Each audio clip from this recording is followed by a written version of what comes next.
신화의 세계. 오늘은 제주도 사물라 신화에 대해 알아봅니다. 제주도는 다른 지역과 차이나는 독특한 신화가 전해 내려오는데요. 바로 사물라 신화입니다. 땅에서 솟아난 신들의 이야기인 사물라 신화 속에서 제주도 특유의 문화적, 역사적 특징들을 찾아볼 수 있습니다. 이번 시간은 을라의 의미가 무엇인지 살펴보고 철기 문화가 들어온 시기와의 관계를 파악해 봅니다. 그리고 탐나의 고대사 기록과 고구려와의 관계를 알아보면서 제주도의 신비한 신화 세계를 파악해 봅니다. 여러분 안녕하세요. 안녕하세요. 네, 오늘은 제주도의 사물라 신화에 관해서 함께 공부해 보기로 하겠습니다. 우리가 흔히 삼성신화 이렇게 많이 이해하고 있습니다만은 저는 개인적으로 삼성신화보다는 사물라 신화가 더 타당한 용어라고 생각합니다. 그래서 사물라 신화라고 하는 이름으로 오늘 같이 한번 공부를 해볼까 합니다. 여러분들 잘 아시다시피 제주도는 세계적으로도 대단히 곽광받는 전통 문화가 살아있는 지역입니다. 외국에서도 대단히 많은 학자들이 제주도 현지에 와서 현지 조사를 하고 또 연구를 하고 그렇게 해서 제주도의 여러 가지 다양한 전통 문화, 신앙을 포함해서 거기에 대해서 많은 연구가 진행되고 있는 지역입니다. 관광지로만 생각할 것이 아니라 우리 문화의 어떤 기층 혹은 오랜 전통을 가진 민속의 어떤 고향으로서 제주도를 다시 한번 되새겨볼 기회가 아닌가 생각이 됩니다. 오늘 사물라 신화도 지난 시간 김할지 신화와 마찬가지로 신화가 어떤 역사적 관계를 맺고 있는가, 역사와 그런 점을 살피게 됩니다. 그 과정을 통해서 신화가 재편된다 하는 거죠. 그대로 있는 것이 그대로 있다가 지금까지 변하지 않고 전승되는 것이 아니라 특정한 외부적 요인에 의해서 혹은 특별한 필요에 의해서 신화가 재편될 수 있다 하는 점을 오늘 우리가 함께 살피게 될 것입니다. 그래서 먼저 사물라 신화의 내용에 관해서 우리가 한번 알아보기로 하겠습니다. 자료 화면을 한번 보시겠습니다. 고기에 이르기를 태고 쪽에는 인과 물이 없었다가 새 신인이 땅으로부터 솟아나왔다 한다. 제일 큰 사람이 양을 낳아요. 다음이 고을 낳아요. 셋째가 부을 낳다. 세 사람은 황량한 들판으로 다니면서 사냥을 했는데 가죽으로는 옷을 만들고 고기는 먹었다. 하루는 인을 찍어서 봉한 나무 괴짝이 떠서 동쪽 바닷가에 닿는 것을 보았다. 쫓아가서 열어보니 그 괴짝 속에는 또 돌함이 들어있었으며 동시에 붉은 띠에 자주색 옷을 입은 사신이 있었다. 돌함을 열어보니 푸른 옷을 입은 세 처녀와 망아지, 송아지, 오곡 씨앗이 나왔다. 그제야 그 사신이 말하기를 나는 일본국의 사신이요. 우리 임금이 이 세 따님을 낳아놓고 말씀하시기를 서해 바다 복판에 있는 맷뿌리의 신의 아들 세 사람을 내려보내어 나라를 이룩하려고 하나 배필이 없느니라고 하면서 이에 나더러 세 따님을 모시고 가라고 하여 모시고 왔으니 그대들이 짝을 이루어 큰 일을 성취하시오라고 한 다음 갑자기 구름을 타고 갔다. 세 사람이 나이 순서에 따라 장가를 들고 샘물이 달고 토지가 비옥한 고장으로 가서 화살을 따라 각기 자리를 잡았다. 양을나가 사는 고장을 첫째 도읍, 고을나가 사는 고장을 둘째 도읍, 부을나가 사는 고장을 셋째 도읍이라고 하였다. 처음으로 오곡을 신고 또 망아지와 송아지도 길러서 날로 번창하였다. 네, 신화의 내용을 보면 대단히 특이한 요소가 확인이 됩니다. 지난 시간에 우리가 단군이나 주몽, 그 다음에 알지나 수로 이런 신화를 보게 되면 대체로 어디서 내려왔습니까? 하늘에서부터 그죠? 영웅이 내려왔다. 이렇게 신화는 기술하고 있습니다. 그런데 제주도의 옛 신화를 보니까 대단히 특이하게도 어디서 땅에서 솟아나왔다. 이렇게 되어 있습니다. 한국 신화 가운데에서 땅에서 신인이 신적인 존재를 그죠? 신적인 존재가 솟아나왔다고 하는 것은 제주도가 대단히 특별합니다. 그래서 이런 것을 이제 종지용출이다. 땅으로부터 솟아나왔다. 그렇게 말하죠. 자, 그런데 오늘 우리가 살필 것은 신화 전체를 살피기보다는 저 첫머리에 있는 몇 부분의 내용만 가지고 이 신화가 왜 이렇게 오늘날 전해지고 있는가 하는 것에 대해서 우리가 한번 알아보기로 하겠습니다. 제일 처음에 이 신화를 접하게 되면 가장 먼저 의문을 가집니다. 왜 그런가? 자, 우리 신화 첫 내용에 보면 태초에는 무인물이다 그랬어요. 무인물. 뭡니까?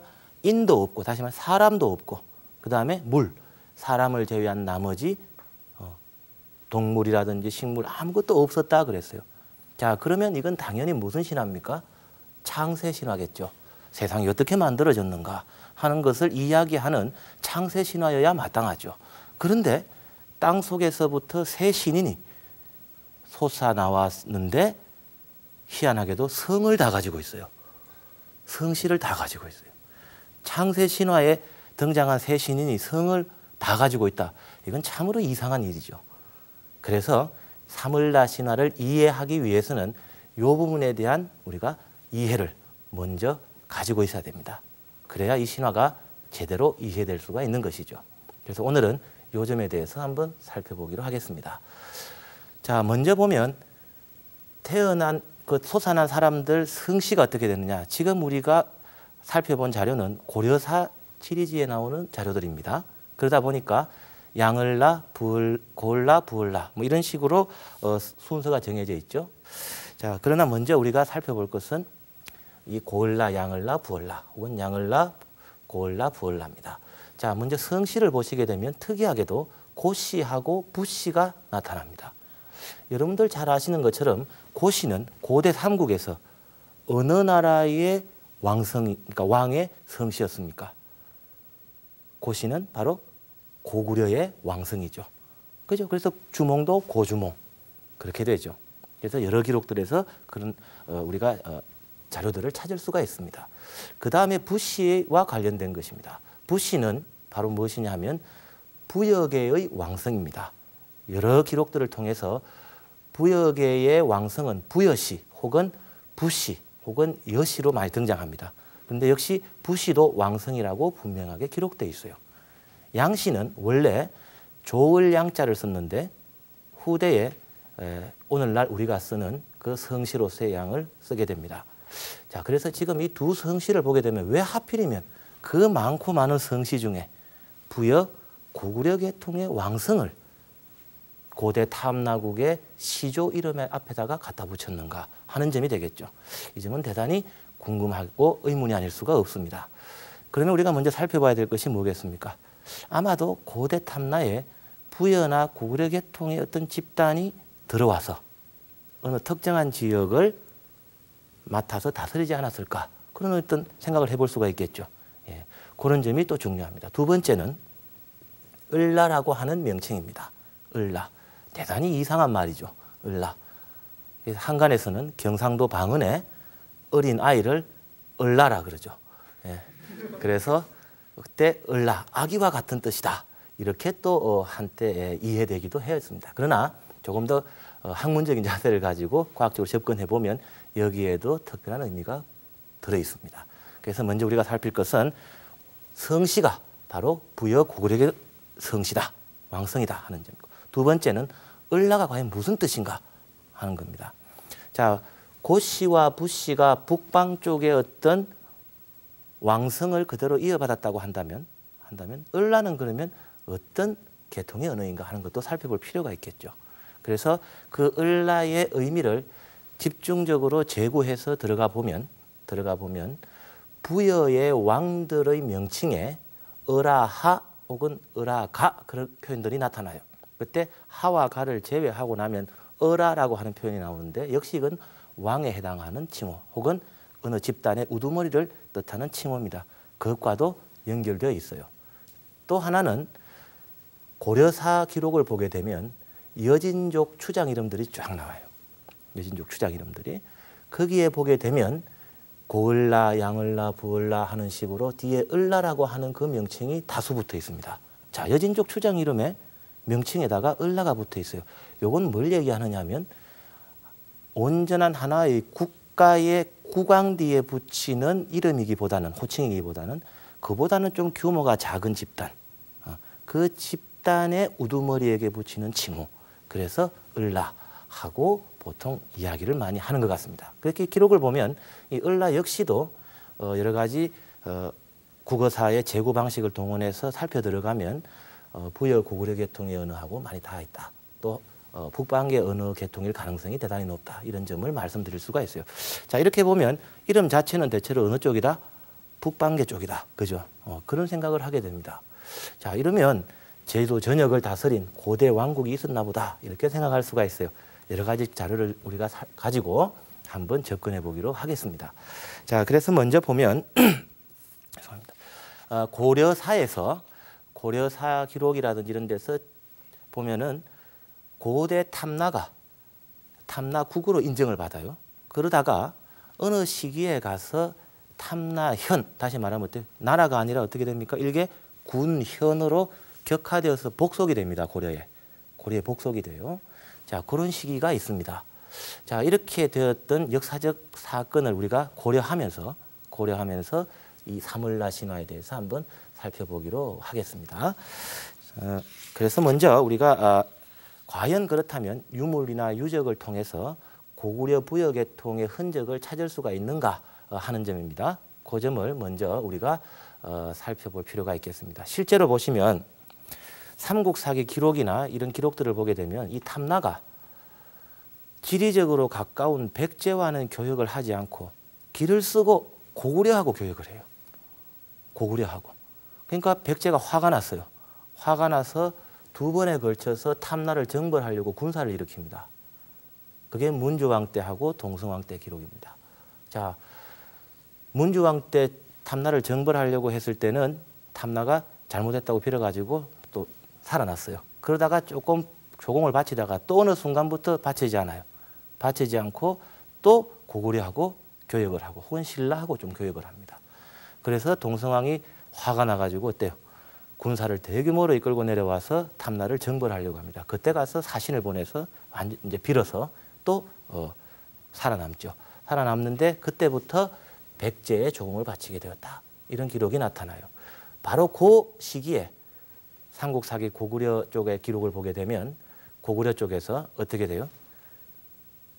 탐나에서 바치던 여러 가지 진상품들이죠. 곡물들이 백제 때문에 이제 더 이상 올라오지 못한다. 이런 기록이 그대로 나타나요.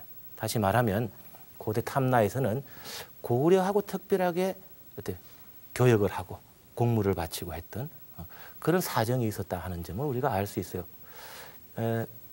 그리고 우리가 먼저 살펴본 그런 삼국사기 기록과 더불어서 중국 쪽의 기록에서도 우리가 그런 증거를 찾을 수가 있습니다.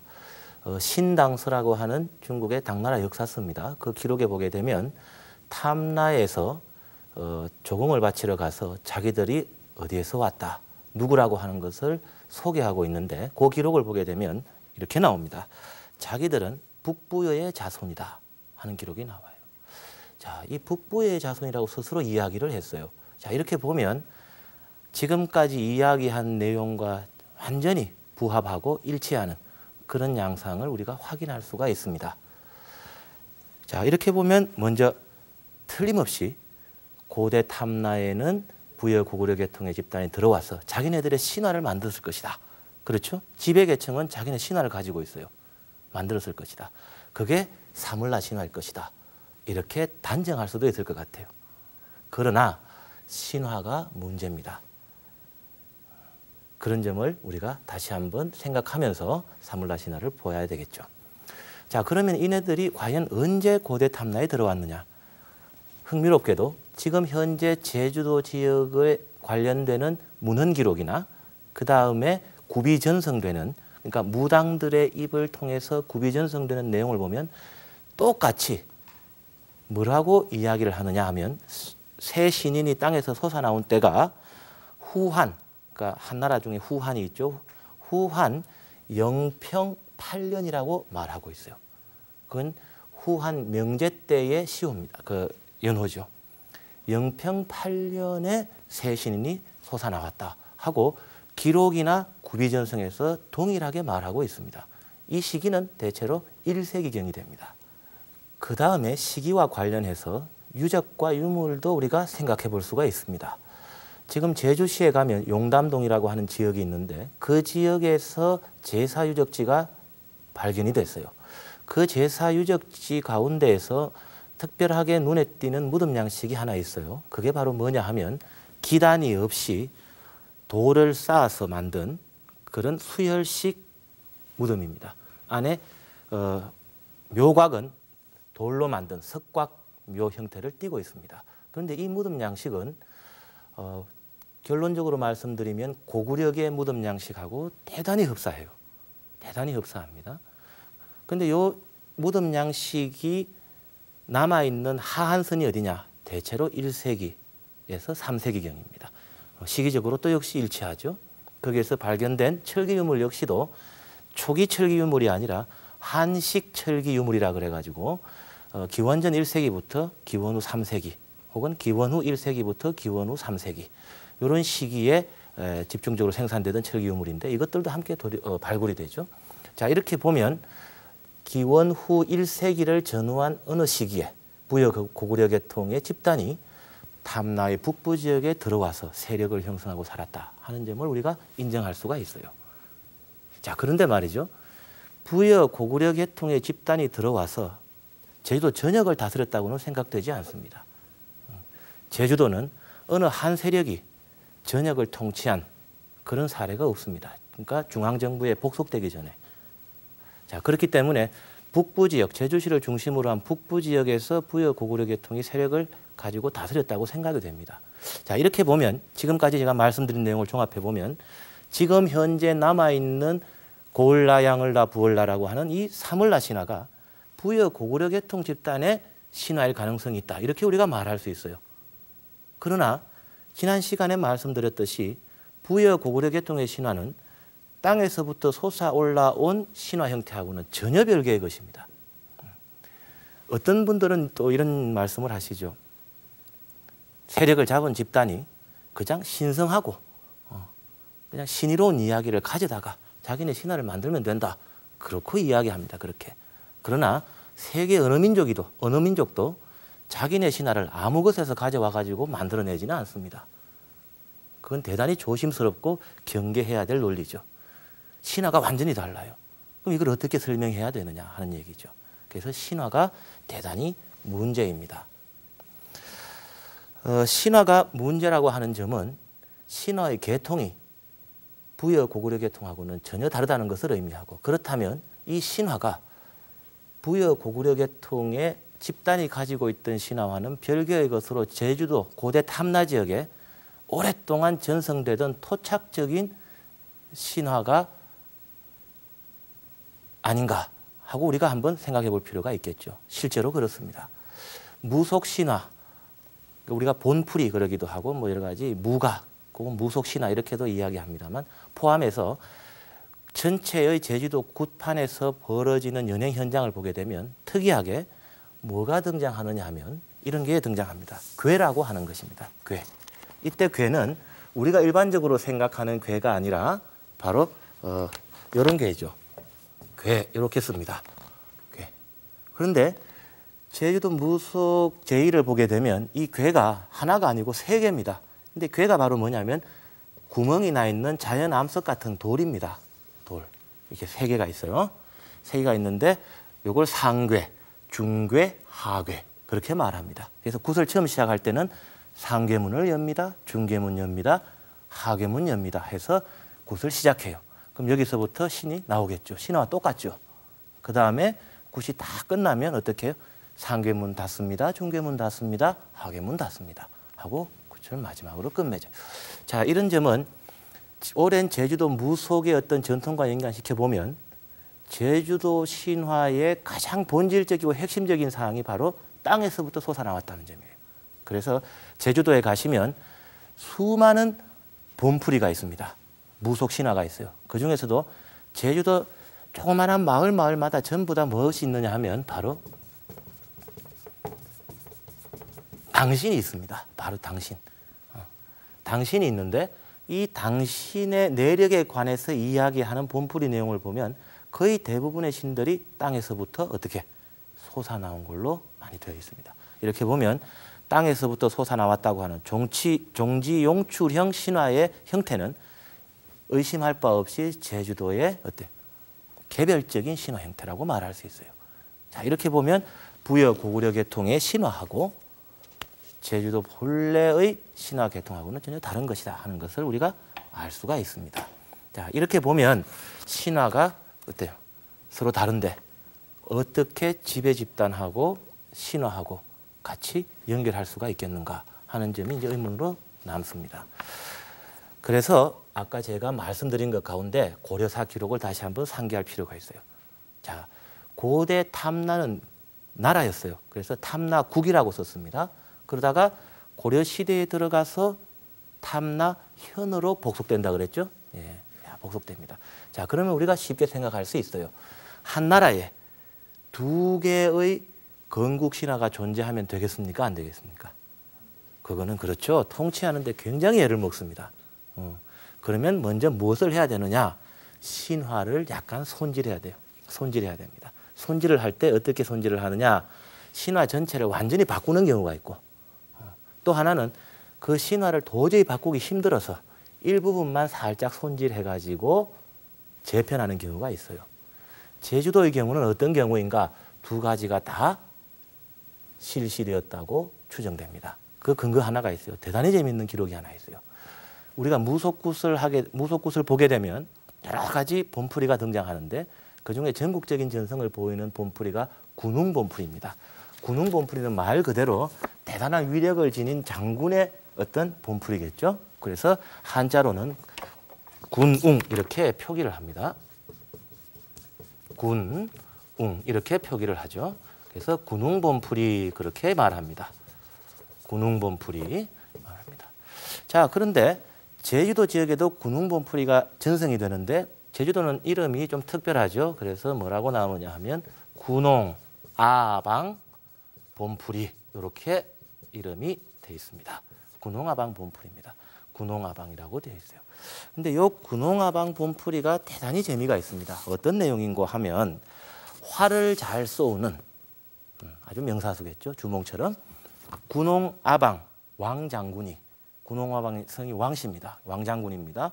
동해 용왕을 도와가지고 서해 용왕 그 악한 존재인 서해 용왕을 없애고 그 딸인 용녀와 결혼해서 세 아들을 낳았는데 그 아들 이름이 뭐냐 하면 바로 왕근,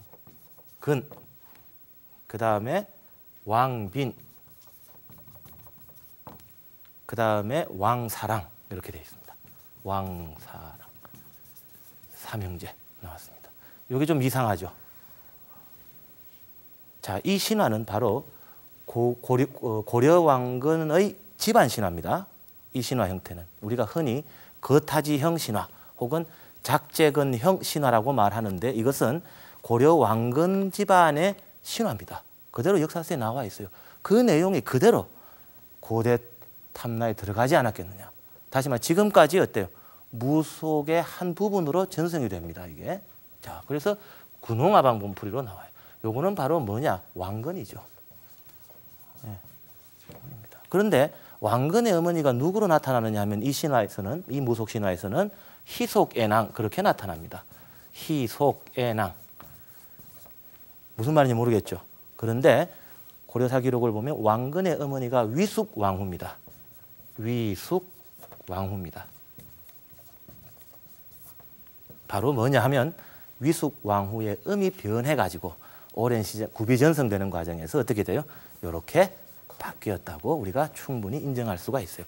자, 이렇게 보면 한반도 전역에서 제주도를 포함해서 고려 왕건가의 신화가 집안 신화가 제주도에까지 전성된다 하는 것은 대단히 흥미로운 사실이고 이는 아마 탐나가 국에서 현으로 복속될 때 고려에서 어때요?